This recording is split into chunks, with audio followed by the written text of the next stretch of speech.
Welcome to The Explainer. Today we are squeezing the truth out of the great juice debate. Is that glass of juice you give your kids a healthy start to the day, or is there a little more to the story? Let's get into it.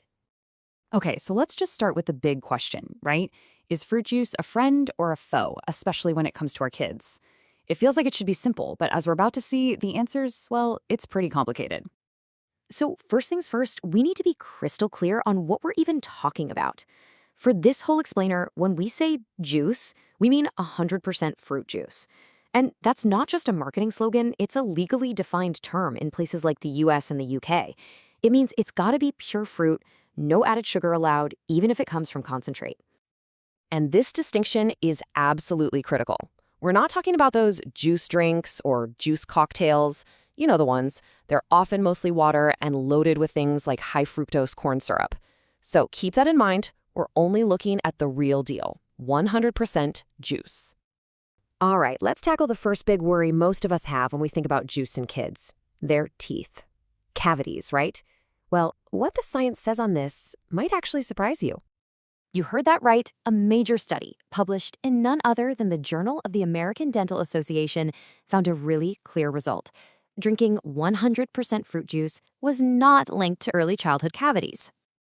And listen, this wasn't some tiny little study. They looked at data from almost 2,300 preschoolers. And get this, even when the kids drank more than the recommended 6 ounces a day, the researchers found no statistically significant connection to tooth decay. So if juice isn't the cavity monster we thought it was, what's the real story? Okay, so if juice isn't the main villain when it comes to cavities, what's going on in the bigger picture? Well, a more recent study from 2024 helps us zoom out and see how it fits into a person's entire diet over a lifetime. So check this out.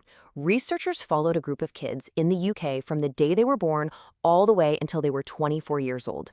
They wanted to know if the kind of drink a kid had before they were even 2, like cola versus 100% apple juice, could actually predict their health as a young adult. And here's where it gets really fascinating. By the time these kids were just 3 years old, 2 totally different dietary patterns had emerged. The kids who got cola early on, they were eating more fried foods and sausages. The kids who got apple juice, they were eating more fish, fruits, and veggies.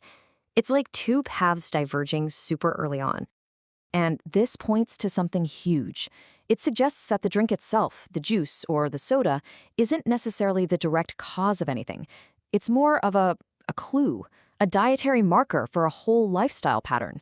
The choice to give a toddler juice versus cola seems to be a signpost for a much wider set of family habits.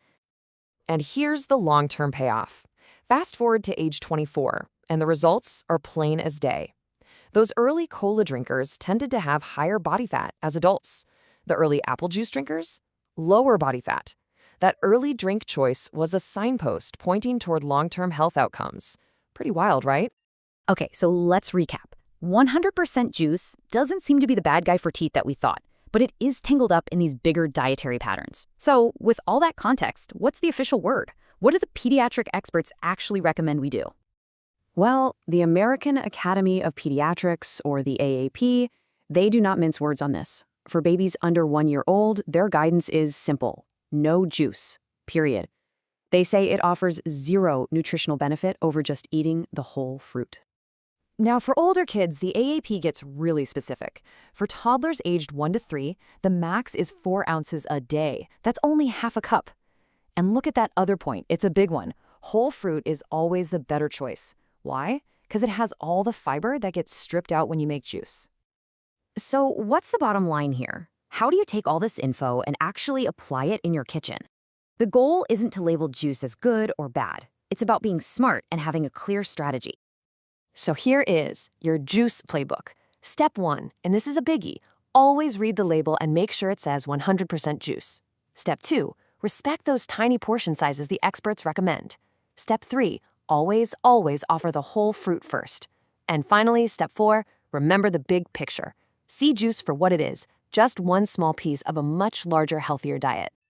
You know, when you really get down to it, this whole explainer shows us that the fight over fruit juice isn't really about the juice at all. It's a stand-in for a much bigger conversation. So the real question we should be asking isn't just what's in the cup, it's what does this choice tell me about everything else on the plate? And that's a question worth chewing on.